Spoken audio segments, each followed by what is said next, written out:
Addiction to blame. Alan consulted with me because his wife of 18 years had threatened to leave him if he didn't stop blaming her all the time. He admitted to frequently blaming her in a variety of situations.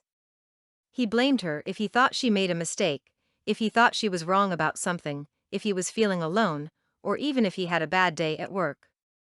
He blamed her for asking him questions when he didn't know the answer. He would sometimes even blame her if his golf game was off. He always blamed her when he felt judged by her, or when he didn't get her approval. While he freely admitted that he blamed her, he couldn't seem to stop, and he had no idea why he blamed her. As I explored various situations with Alan, it became apparent that he was not just blaming his wife. Alan was constantly blaming and judging himself. He would verbally beat himself up for mistakes, telling himself things like, "I'm such a jerk," and would often say very negative things to himself, such as, "Things will never get any better," or "I'm just a loser," or "I'm a big disappointment to myself." He would then feel angry and agitated as a result of abusing himself, but he never connected his anger with his self-judgment. Instead, he would dump his anger on his wife, or yell at other drivers on the freeway. It became apparent to Alan that he would not be able to stop blaming his wife until he stopped blaming and judging himself. His addiction to blaming others was a direct result of his self-abuse. The problem was that Alan had learned to be very self-indulgent regarding his thoughts. He let his thoughts run rampant, never stopping to discern whether or not what he was telling himself was the truth or was a lie. As a result, he was constantly allowing the wounded part of himself, his ego self, to be in charge. And this part of him was filled with all the lies he had learned in the 46 years of his life. Alan was appalled when he realized that all his anger at others was really his anger at himself for abusing himself. He was projecting onto others what he was doing to himself. He saw that he was especially sensitive to others' judgment because he was so judgmental of himself. As we explored why Alan was so self-abusive, he realized that he believed that if he judged himself enough, he could have control over getting himself to do it right. He realized this wasn't true by an experience he had playing tennis.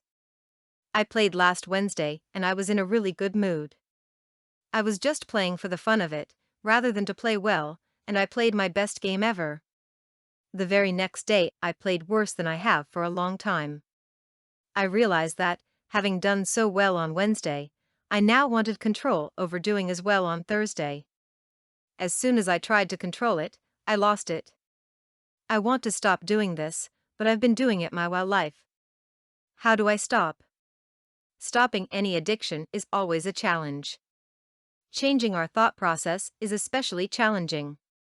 However, there is a process available, but it will work only when you really want to change.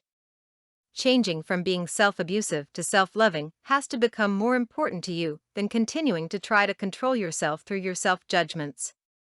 1. Pay attention to your feelings. Learn to be aware of when you are feeling angry, anxious, hurt, scared, guilty, shamed, depressed, and so on. 2. Make a conscious decision to learn about what you are telling yourself that is causing your pain, rather than ignoring it, turning to substance or process addictions, or continuing to abuse yourself. 3. Ask yourself, what am I telling myself that is causing me to feel badly? Once you are aware of what you are telling yourself, ask yourself, am I certain that what I'm telling myself is the truth, or is it just something I've made up? Then ask yourself, what am I trying to control by telling myself this? For once you are aware that you are telling yourself a lie that is causing you to feel badly, and why you are telling it to yourself, ask the highest, wisest part of yourself, or ask an inner teacher or a spiritual source of guidance, what is the truth? When you sincerely want to know the truth, it will easily come to you. 5. Change your thinking, now telling yourself the truth. 6. Notice how you feel. Lies will always make you feel badly, while the truth brings inner peace. Anytime you are not in peace, go through this process to discover what lie you are telling yourself. Eventually, with enough practice, you will be in truth and peace more and more of the time. For more content like this, please visit learnforfree.biz. Content produced and distributed by AllSuperInfo. All rights reserved. Discover the proven formula for automated sales and success that you can apply to your business in under 30 minutes. Reserve your seat at allsupport.info/webinar.